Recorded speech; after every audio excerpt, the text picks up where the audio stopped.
Hello there, lads, ladies, and other folks. Today, we will be hatching a new legendary and a new epic dragon, but the first one is going to be the new Dragon of the Month Warlock. We did manage to breed this dragon on our first attempt, so we got him done and dusted very, very quickly. So Warlock is a legendary wind and void dragon, which is an interesting combo, and before, way back in the day, I would have said that this combo is terrible. But it actually has some use now, depending on what sigils you use. Anyway, it said Warlock dragons make pacts with witches and other mysterious creatures to seek out powerful hidden knowledge. Incidentally, this trainer's secret pie recipe seems to have gone missing.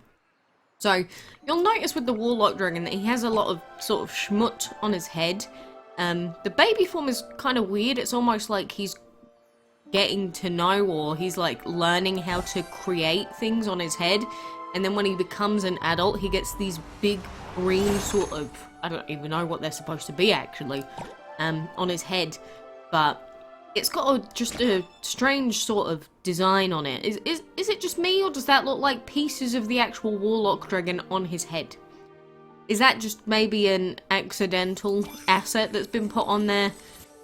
Possibly. Either way, it looks like we can see his wings in his head. Strange, I never thought to actually look at that before now. But either way, this is Baby Warlock, which of course is part of the sort of D&D themed dragon collection, or adventurers collection that we've got right now. So we'll have, what is it, one more dragon as part of the Adventurers collection, and then we will have probably 3 new dragons that are based on a completely, well, different subcategory for the year, I suppose. Yeah, that's definitely the wrong asset for his head, right? I'm not going insane, that's actually like dragon body parts on his head. You know what? This is cooler than his intended design, because it's supposed to be like big green sections on his head, like on his eyes and on his horn, but instead we've got literal dragon body parts just emanating off of his head. This has become scarier than I thought it would be, but I mean, he is a warlock after all, and warlocks can be very scary.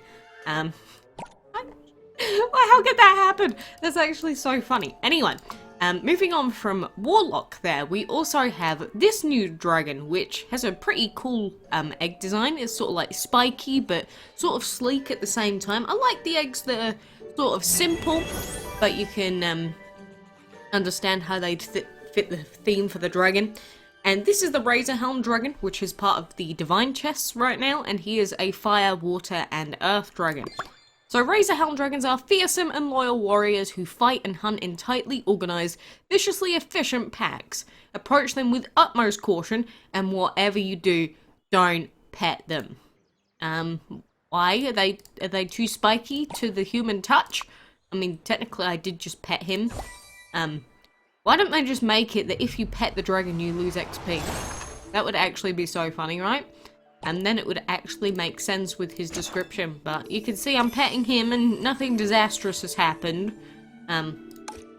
Let's pretend like we didn't for now. But look at this stompy boy. Look at him stomp. I do really like that he's sort of, you know, we can see why he'd be called Razorhelm with all of his razory parts. But then he's got like a nice cool blue theme sort of coming out of his body. And I like that. I like that. I dig it, I dig it.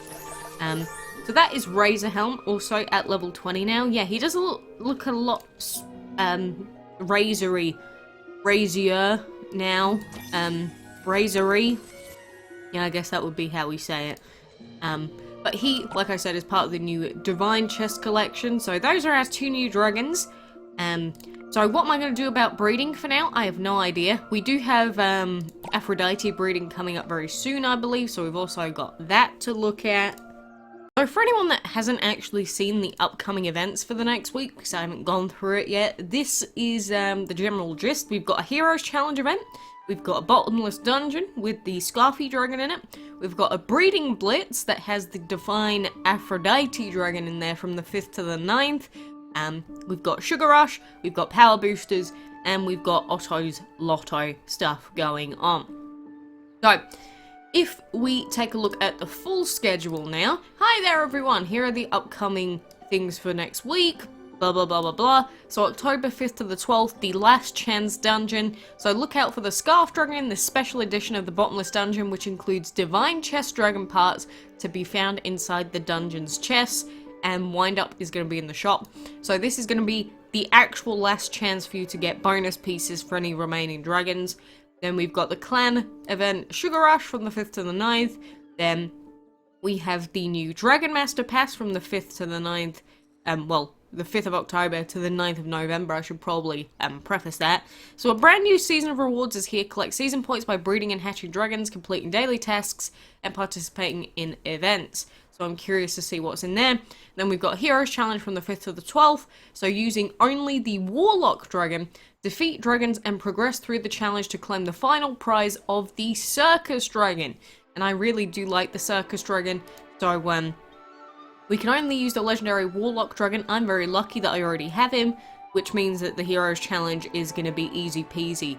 But it does mean that if you don't have Warlock yet, you're going to be wanting to spam those double egg relics and try and breed him as quickly as possible if you want to get your hands on Circus. So then in Otto's Lotto, we have the Scarab Dragon, so you can get pieces for him in there. Then the Breeding Blitz, race against the clock and use the Warlock Dragon and the Seed Dragon to breed the Divine Aphrodite Dragon. So again, another event that requires the Dragon of the Month to actually take part. So for anyone that does already have Warlock, this is a really good week, essentially, but for those of you that haven't bred Warlock yet, I really do hope that you're lucky and you can get him nice and quick so that you have a good chance of getting Aphrodite. So then we've got a gem spending event with Jiang as the milestone reward, piggy bank, blech, 2x power boosters, cool, dinner time with the Rosy Dragon as the reward, and the Dragon of the Week is the Academic Dragon, which you can get by breeding Leaf and Lava. So Academic is a very recurring Dragon of the Week. Where is my Academic, actually? Where is my boy? I know he's somewhere. Academic, there he is. So, this is the dragon that you're going to be able to breed next week. He is an Earth, Plant, and Wind Dragon. So he would have his uses on, say, a very early game team. But, you know, I use him a lot for breeding because there's been a lot of breeding combos using him and like a couple of other epics before, like limited time epics. So he's been one of those boys that has helped me in the past. Although, for instance, this month the best combo is still going to be, you know, that water plus tribal combo for Warlock, which I highly recommend you keep using. Just because I got it on my first attempt doesn't mean that everyone's going to be so lucky, and you can see here I tried to breed a couple of times after, and we haven't bred the Warlock on our second or our third tries. At the same time, I don't have a double egg relic active or a second breeding den, so that's also going to mean that we're less likely to have it overall by now. But generally speaking, that is everything that you'll need to know about the coming week or so. And, you know, I've already got Aphrodite because I did breed her a long time ago. But for those of you that do not have Aphrodite yet, I do wish you the best of luck because, you know, breeding divines, the chances aren't going to be great. It's just like with most things in DML, anything that you actually want is going to end up being super hard to get in terms of breeding. If anyone remembers my Pangu breeding luck, Jesus, it's like we had 12 hours left, I think it was, to try and breed Pangu once, and I was like, well, might as well go for it. Not that it's gonna work, lol. And then we bred Pangu. I was like, oh, okay, I'll take that then. And that's just the thing with DML. On average, you're probably not gonna get everything in every event. But because they give you that 1% chance or less a lot of the time, there's still a chance. So you might as well just keep going until the very end of the event timers in terms of, you know, earning event currency, opening up loot boxes if you can get them. You might as well. It's just like with the loot boxes in game, I'd normally suggest not spending money on them because that's actual money. There's a big difference between spending actual money and, you know, just spending what you earn naturally in game to try and, you know, get things. And I think that's where a lot of people sort of lose it a little bit because they're like, I just really want it, I just really want the dragon. It's like, okay, doesn't mean you need to spend your life savings and then end up getting nothing out of it, because that kind of sucks. When you spend like an entire month, say, doing all of these events and then you still don't get Seth out of it, yeah, I'd be pretty angry. Especially when you already had pieces for Seth in the past and you still don't get Seth. Do I sound salty? Because I am a bit salty, but it's not unexpectedly salty. I expected it. Doesn't make me feel any better though. It's just, I never like the loot boxes, and then you'll get some people that have like 3 Chrono Poseidons, and then they've got like 2 Seth Dragons. It's like, all I'm asking is for 1 Seth, and you get 2 Seth? Really? Oh well. You know, again, I've had so many dealings with these divine chests that I'm just over them at this point. I just can't wait for a time where DML will have an event that isn't reliant on RNG. That includes castle events, which are still sort of reliant on RNG luck, and all of that. I'm just waiting for an event that's just a playable event. It's not like that. Will we ever get one? Who knows? Also, don't even talk to me about the amount of times that those dragons avoided my attacks in that previous fight. Just evasion as a whole is a cancer to society.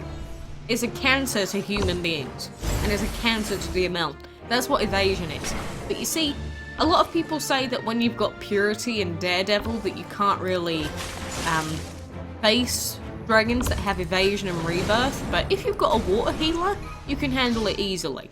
Because since they have rebirth on their dragons, it means that most of the time they're really lacking in damage, because like Purity and Daredevil, they're both basically to help with attack, right? Whereas if you've only got one of those on a dragon, they do significantly less damage, and that's just sort of how it is. So whenever I go against dragons that have evasion or rebirth, it's like, okay, I'm probably not going to be able to one-shot you. In fact, I won't. But I also know that you're not going to be able to one-shot me. And, you know, even in the arena, I don't really struggle with it. The occasional fight will be quite close if they get, like, almost 100% success rate with evasion. But I did see a lot of people, like, on the forums and a few other places say, you can't use that combo because then if you go against evasion, you'll lose. Well, look, I just did that sigil fight and they evaded, what, like 12 times? And we still came out on top. I think it's just a bad excuse from people that, you know, don't really understand that water healers are pretty good these days. So yeah, if you're gonna use Purity and Daredevil in general, I think it can be really good for clearing out the main map. The only thing is it does work a lot better if you have an actual healer dragon, which is what my Nezha does. So there is a way to sort of mitigate the downsides of using specific sigils like that, and I think a lot of people sort of miss that for whatever reason. They just sort of ignore the possibility that just having a wonder healer can, you know, basically, well, you will heal back up to full health whenever you want. So, but it's like all sigils. It's like you're never going to have one sigil that's going to be perfect in 100% of scenarios just because of how different the sigils are and how they interact with teams. It's like how acceptance is generally a lot better in the dungeon because, you know, that's about staying alive. If you've got acceptance on a dragon, you're going to get boosted buffs, you're going to get boosted healing. So, of course, that's going to be better for an endless scenario like the dungeon. But if we're thinking about arena fights and map fights and the sigil campaign, you can easily clear all of that with Purity Daredevil without an issue. Again, I go into the arena and I go against opponents that have multiple epic sigils, even though I've only got rares on my dragons, and they do just one-shot enemies. What? A level 30 boiling dragon here? They must be trying to D-rank, surely. Yeah, look, just a bunch of level 30s. This is insulting. Insulting. Absolutely insulting.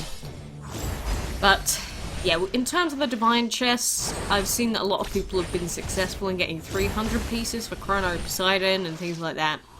But, just as usual, my luck has not been fantastic. In fact, the last few sets of divine chests I've opened up have been awful. That's why I haven't even shown them, because they have been especially bad. But You know, it's one of those things. I'm just going to be sitting here hoping for some divine chest luck at some point, because we're probably not even going to get Seth. We're definitely not going to get Chrono Poseidon. We're not going to get Chrono Osiris. You know, I've accepted my fate at this point. I have. I've accepted that me and loot box RNG just don't work. And I'm especially never going to put any money into actually investing into them. Even if I was a couple of pieces off of Seth, I just don't trust it. So I probably wouldn't spend gems even then. But anyway, for now, I do wish you the best of luck with all of your divine chest openings and anything else, because they're only going to be here for another 18 hours. I hope that you got everything that you want out of them. And anyone that got Ultimate Kronos, power to you, my friend. I am happy for you. But for now, best of luck. I hope that you get Warlock too. And until next time, I hope to see you then.